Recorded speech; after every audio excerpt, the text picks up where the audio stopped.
All right, Shalom. First and foremost, I want to give all praise to Yahweh, by Hashem, Yahushua. Double honors to my apostle elders, the great millstone that taught me this truth. And peace and blessings to you brothers out there that's pushing this word in all truth and sincerity, man. Shalom. It's your brother Amawan from the GMS Charlotte camp coming back with another video, through the spirit power of Yahweh, by Hashem, Yahushua, by Hashem, Wakar Kwadash,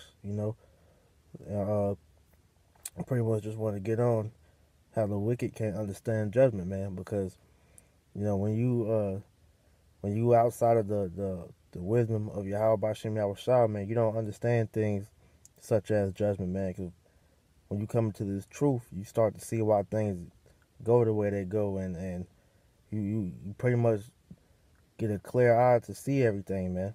And when you're in this world, you always question things, like why do certain things happen?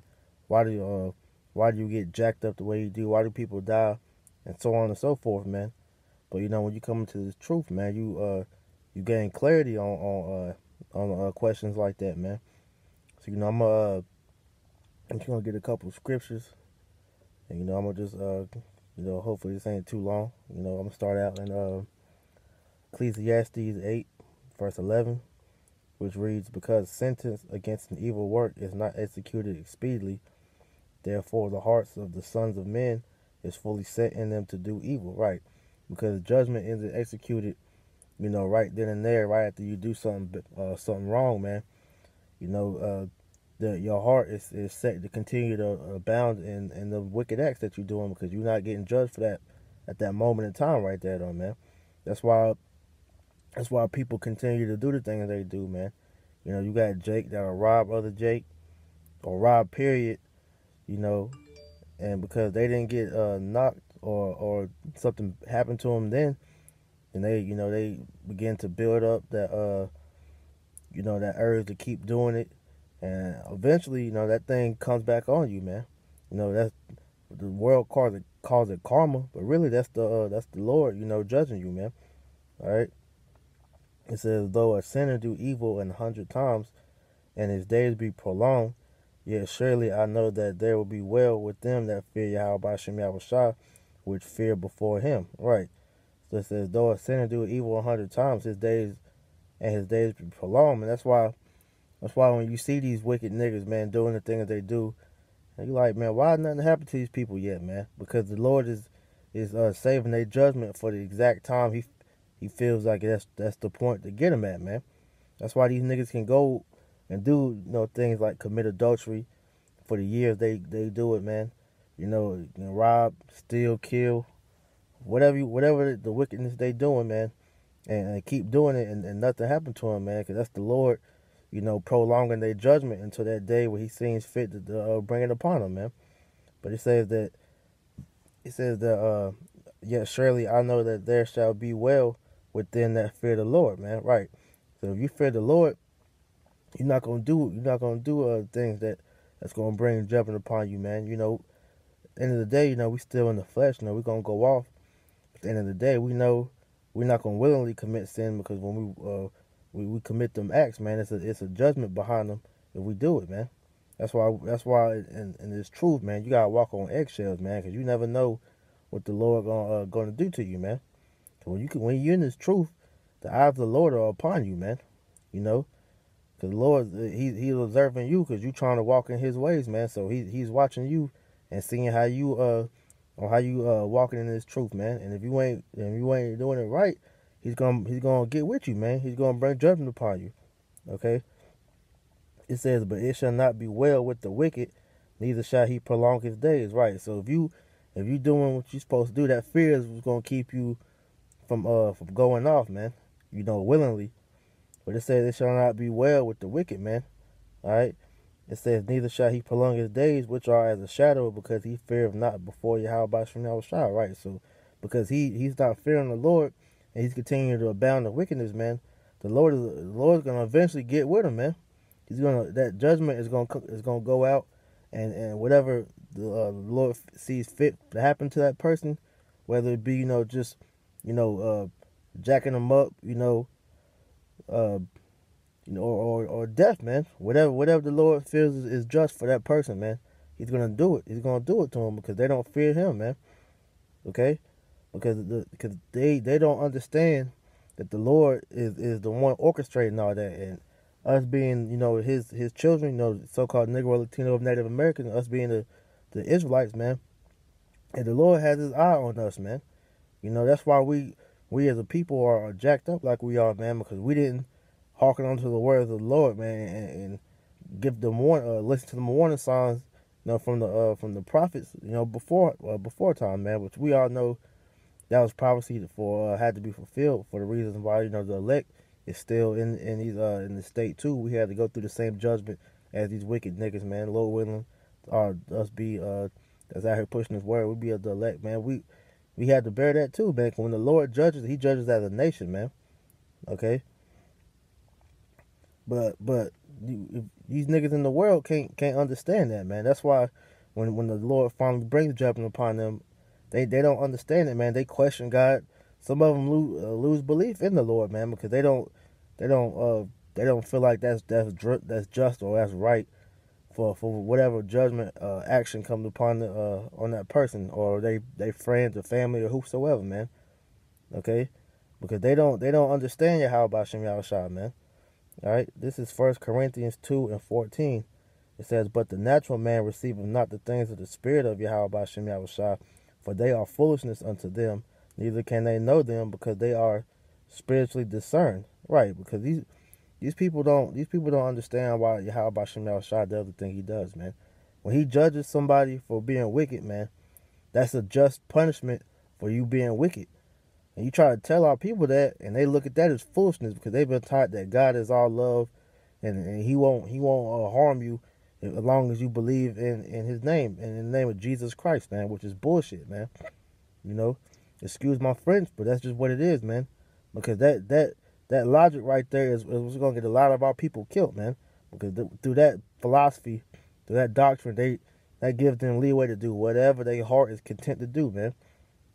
Being a homosexual, a habitual adulterer, a drug abuser, a witch, a warlock, man, whatever thing that Jake does, man, they don't feel that it's a punishment for that. And they ain't that do as thou wilt spirit, man. But when we try to tell these things to our people, that it's a consequence from the Lord, that if you continue to do these things, man, ultimately you're gonna die from that. Our people look at that as foolishness because they don't understand the full extent of that because they don't fear Yahweh Shem Yahushua, man. Okay, and they get mad at you whenever you when you bring these things out because they don't want to hear that. They don't want to hear it, man. Why? Because they're carnal beings, man. Okay. I'm gonna get a precept real quick. I'll quote it something. I just thought about it. Bear with me real quick.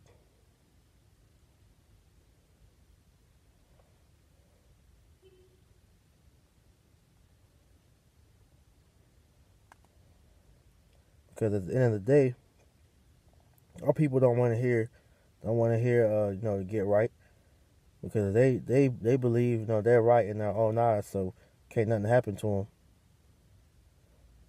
All right.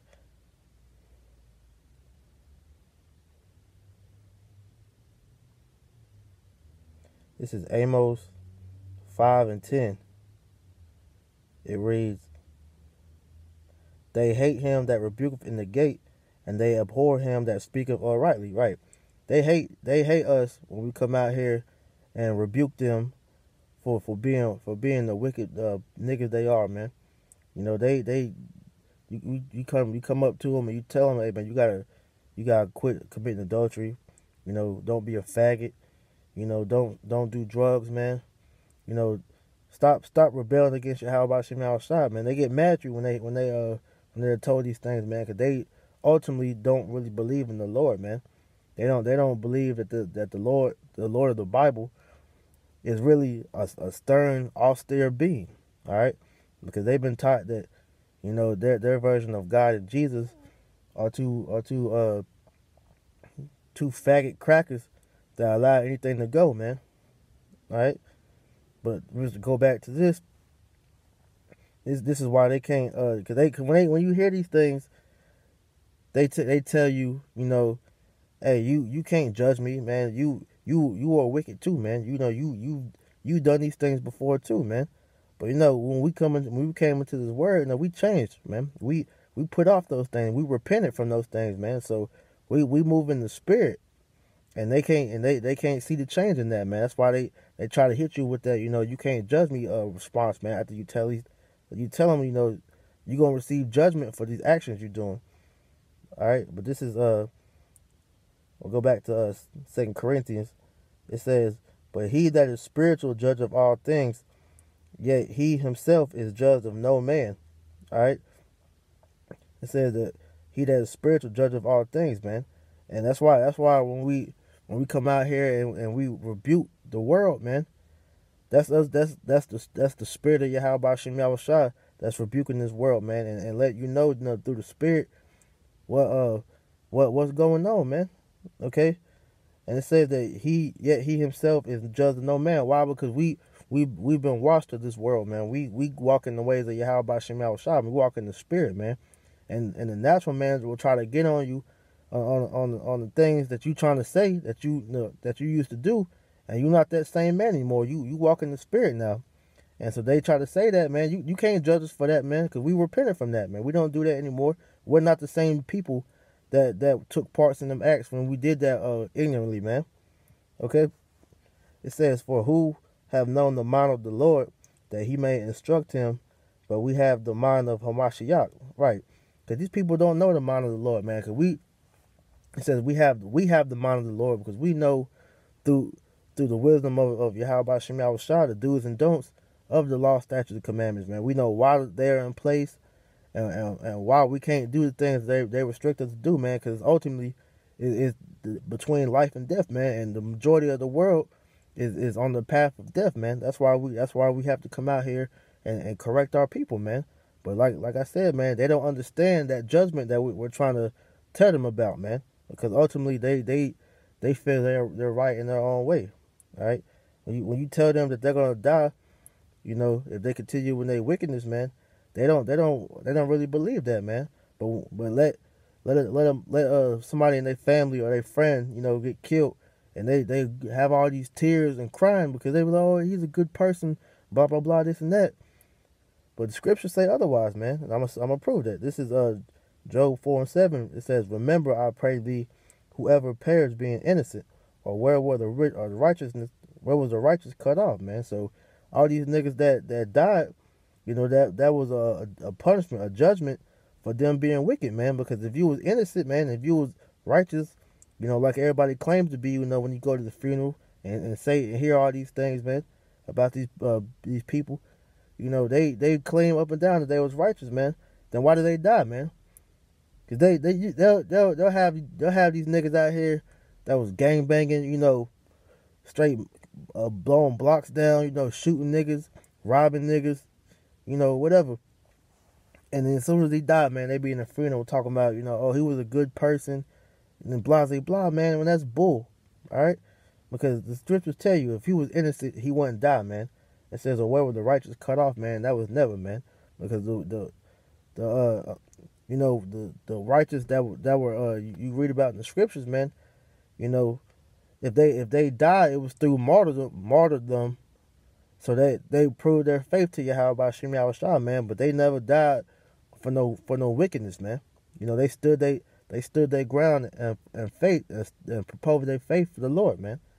So other than that, you've never seen a righteous person die, man.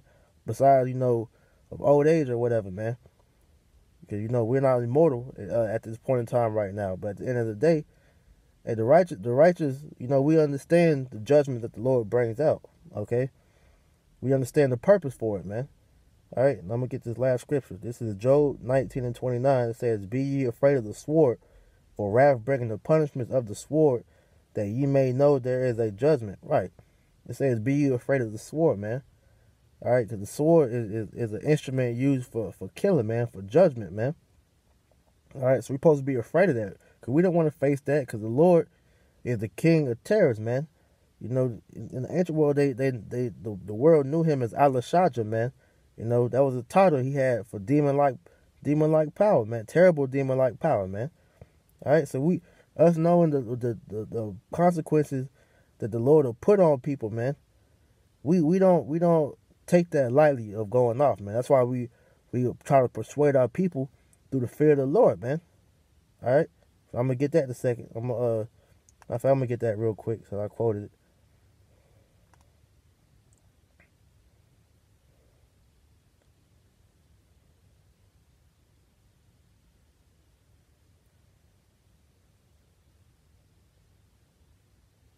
Real quick.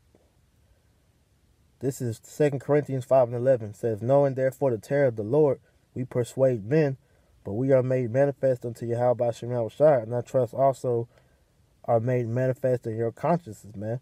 All right, so we knowing the terror of the Lord, man, we persuade men. We try to let you know about what the Lord is about to bring on you if you still continuing to want to be a part of this world, man.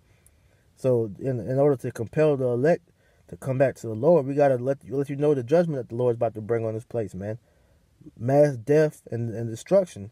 All right, and if you don't want to be a part of that, then you gotta come about this world, man. But the people of this world don't understand that's the mind state the Lord is in, man. The Lord is angry right now, man. All right, He doesn't like seeing His people go off, so there's always a punishment for that. All right, I'm gonna go back to this. This is Job 19:29. It says, "Be ye afraid of the sword, for wrath bringeth the punishments of the sword, that you may know there is a judgment," man. All right, so it says, wrath bringeth the punishment of the sword, that you may know there's a judgment. There's these death and you getting jacked up, man. Is punishments that the Lord brings upon you when you go off, man. Breaking the law, statutes, commandments. You sinning, man. So knowing the consequences of your actions, because most of these people out here are committing sins worthy of death, man. You praising God besides Yahweh Shem Shai, that's worthy of death. You got niggas that's blaspheming the Lord, that's worthy of death, man. Rebellion, that's a form of witchcraft, which witchcraft is a form of death, man, or is a judgment worthy of death, man. Homosexuality is a judgment worthy of death, man. It's multiple things that our people are doing that's death worthy, man. All right. So if they truly fear the Yahweh Shem Shai and they believe in the Lord, man, when we tell them these things, man, they're supposed to repent for that, man. But only the elect's gonna do that. And so then that's how we know that the elect is gonna be washed of this word, man. But the wicked, 2/3, y'all the wicked that the Bible speaks of, the wicked of of our people. We know Esau is the wicked, but 2/3 ain't gonna they're not gonna hearken unto the words. Therefore, they're gonna be devoured by that sword, man. All right. So Abaratazar, that was edifying. I want to give all honor, praise, and glory to Yahweh Shem Shai. Double honors to my apostle elders, a great millstone that taught me this truth. And salutations and blessings to you brothers out there as laboring, man. Hey, Shalom.